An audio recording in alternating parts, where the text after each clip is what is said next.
రైతుల పరిస్థితి ఈ 10 ఏళ్ల కాలంలో దాదాపు 3.5 లక్షలు అంటే 3.5 లక్షల మంది రైతులు బలవన్మరణాలు అంటే ఆత్మహత్యలు చేసుకున్నారు.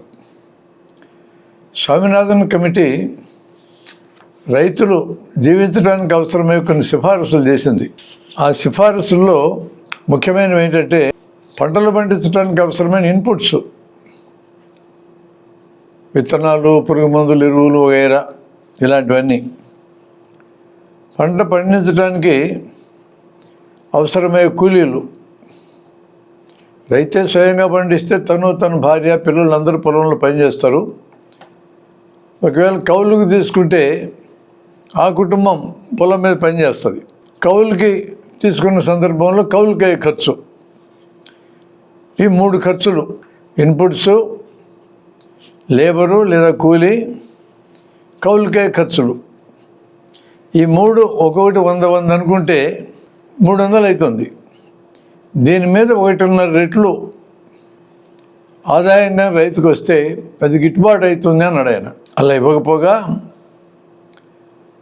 వీటిలో 2 ఖర్చులు లెక్కేసి, ఇన్పుట్స్ ఖర్చులు, కూలి ఖర్చులు లెక్కేసి 200 ఖర్చులు అవుతాయి, 1.5 రెట్లు ఇస్తున్నాం అని ఇంకో 100 కలిపి 300 ఇచ్చి స్వామినాథన్ సిఫార్సులు అమలు చేశామని చెప్పుకున్నారు. 300 ఖర్చులు అయితే 450 ఇస్తే ఆయన సిఫార్సులు అమలు చేసినట్టు. ఖర్చులు అయ్యేదే 200 అని రాసి దానికి 1.5 రెట్లనే భాష అట్లే ఉంచి 300 చేతికిస్తే పెట్టిన ఖర్చులు ఇచ్చినట్టు. ఇంకా బతకడానికి అవసరమైన సపోర్ట్ ఎక్కడ ఇచ్చినట్టు. ఇలాంటి లెక్కలు జిమ్మిక్స్ చేసి రైతులకి వ్యవసాయం ప్రయోజనకరంగా లేకుండా మార్చేశారు. 2022 నాటికి రైతుల ఆదాయం రెట్టింపు చేస్తూ ఉన్నారు. రెట్టింపు సంగతి అవతల, పెట్టిన ఖర్చులే రాలే,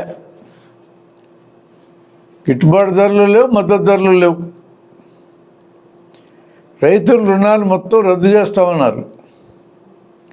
ఇంతవరకు చేసింది 0. కార్పొరేట్ల రుణాలని 25 లక్షల కోట్లు రద్దు చేశారు. మన్మోహన్ సింగ్ పరిపాలించిన కాలంలో ఒక్కసారి మాత్రమే రైతుల రుణాలు కొంతమేర రద్దు చేశారు. ఆ 10 ఏళ్లలో, ఈ 10 ఏళ్లలో, 20 ఏళ్లలో కూడా ఇంక రద్దు చేసిన సందర్భమే లేదు.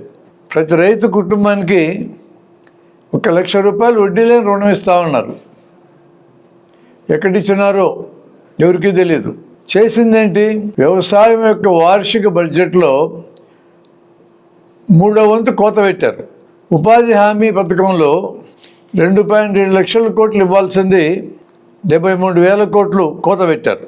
రుణాల మాఫీకి 5 లక్షల కోట్లు ఖర్చు అయిద్దని లెక్కేశారు. మాఫీ చేసింది 0. రైతుల అప్పుల భారం 30% పెరిగింది, 100కి 30 రూపాయల లెక్కన పెరిగింది.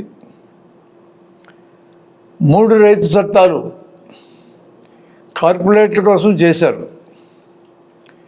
వాటిని అలా చేశారన్న విషయం గుర్తించిన రైతులు సంవత్సరం పైగా ఢిల్లీ శివారుల్లో ధర్నా చేశారు. ఆల్ ఏ సడన్ అకస్మాత్తుగా చట్టాలు చేశారు. ఇప్పుడు అకస్మాత్తుగా చట్టాలు రద్దు చేశారు. చేసేటప్పుడు ఏమన్నారు? మేము రైతులు మేలుకోరే చట్టాలు చేసినాము, చేసుకోలేకపోయినారు అన్నారు తప్ప మేము తప్పు చేశాం అనే మాటే లేదు. పరిపాలించే వాళ్ళ నోటిలోంచి తప్పు చేసామన్నమాట జన్మకు రాదు. అది మనకు తెలిసిందే కదా. 3 రైతు చట్టాలని తాత్కాలికంగా ఆపారు, రద్దు చేయాల. ఎప్పుడైనా మరలా తిరిగి తెచ్చే అవకాశం ఉంది.